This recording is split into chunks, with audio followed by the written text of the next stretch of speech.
Сайн байцгаана уу манайхаа. Өнөөдөр та бүхэндээ Google Sheet-ийн үйлдвэрлэлийн системүүдтэй танилцуулахад бэлэн болсон байна.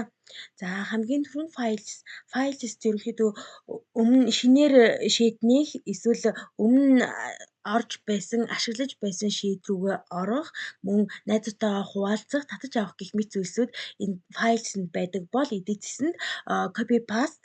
За энэ тэсэнд болохоор групп болгох, эсвэл хөлдөөх, дээрэс нь комент бичиж найзуудтайгаа харилцаж энийг ингэмээр байна уу? Эсвэл энийг ингээд засчмаар юм биш үү? Энэ үд маань буруу юм биш үү гэх мэт зүйлсийг хийхээр бол та ийшээгээ орж комент үлдээх боломжтой гэсэн үг.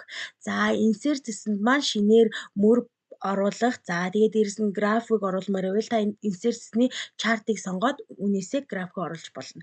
Мөн зураг оруулах. За тэгээд дээрэс нь томьёо оруулах буюу нэмэх, хасах, эсвэл үржих, хуваах хамгийн их нь бол хамгийн бага нь бол дунджийг нь олох гэх мэт зүйлс гарах юм бол insert рүүгээ ороод энийг ашиглаж болно.